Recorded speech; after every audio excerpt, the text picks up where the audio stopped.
So remember, in the perpetual inventory system, we perpetually update our inventory. So every time we make a sale, we debit cost of goods sold and we credit inventory. Well, we don't do that when we use the periodic inventory system. But we don't update anything in the periodic inventory system. We take our inventory at the beginning, we add our purchases, that gives us our total goods available for sale. We subtract our ending inventory, and that gives us our cost of goods sold. So for us to figure out our cost of goods sold, we have to wait until we take the ending inventory. Our book displays it like this: beginning inventory plus cost of goods purchased gives us our total goods available for sale. And either we sold it or it remained in ending inventory. So we can't prepare an income statement because we don't know our cost of goods sold until we get to the end of the year. We also can't prepare a balance sheet because we don't know our inventory until the end of the year. And accounting textbooks have this bizarre fascination with fires. And so they're always saying, if you're in the periodic inventory system, how are you going to know what your insurance claim is if there's a fire at your warehouse that destroys your inventory? I prefer to think of the topic in a more lighthearted manner. If it's January, and you're not going to take your inventory until December 31st, how are you going to prepare your income statement and your balance sheet? How are you going to know what your cost of goods sold is on your income statement? How are you going to know what your inventory is on your balance sheet? And the answer is there's two ways to make a guess. One is simple and easy. That's called the gross profit method. And the other is a little bit more complicated, and everybody uses it, and it's called the retail inventory method. So let's look at the gross profit method. Let's say it's your second year of operation and it's January. Your sales were $100,000 and you know what your rent and your salaries were, your selling, general, and administrative expenses were, but you don't have a cost of goods sold because you're in the periodic inventory system. The gross profit method says simply look at last year's gross profit and apply that margin to this period's financial statements. So if last year your sales for the whole year were $1 million, your cost of goods sold were $700,000, and your gross profit was $300,000. That means that your gross profit margin was 30%. Or in other words, your cost of goods sold were 70%. So just apply that 70% number to get your cost of goods sold for the month of January. And so now you've got a good guess at an income statement. And how do you come up with your balance sheet number? Well, you knew what your beginning inventory was. You know your purchases in the month of January. So that gave you your total cost of goods available for sale. You just made a guess at cost of goods sold based on last year's gross profit. And so the balance must be your ending inventory. So under the gross profit method, you use last year's gross profit margin to make a guess at what this year's cost of goods sold would be.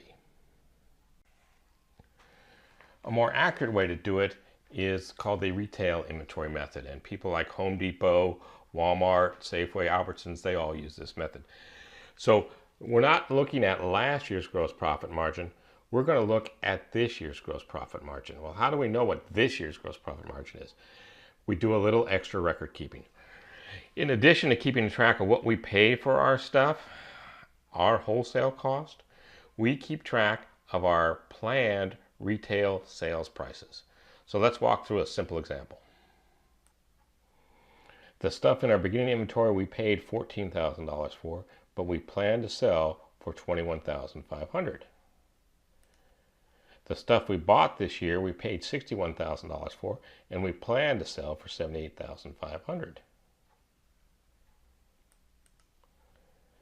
So that means our goods available for sale at cost, this box here, is $75,000.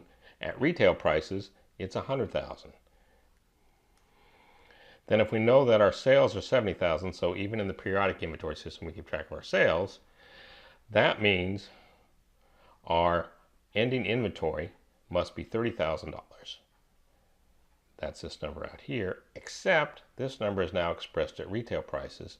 To get our ending inventory that goes on our balance sheet, we're going to need an ending inventory number expressed in wholesale prices. So the ratio of wholesale to retail is 75%. If our ending inventory at retail is valued at $30,000 and the relationship between wholesale and retail is 75%. 75% of $30,000 is $22,500. So now we can prepare an estimated balance sheet because now we've got an estimate of our ending inventory at wholesale prices. Then how do we get our cost of goods sold? Well, if our total goods available for sale at wholesale prices at our cost were $75,000, and we just estimated that the ending inventory is $22,500, so this number is $75,000, this number is $22,500, the rest must have been sold, or $52,500. $75,000 minus the ending inventory that we guessed is left must give us a cost of goods sold of $52,500.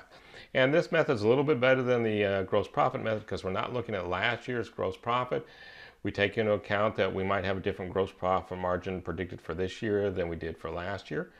And like I say, everybody uses this, Safeway, Albertsons, Walmart, all the big retailers.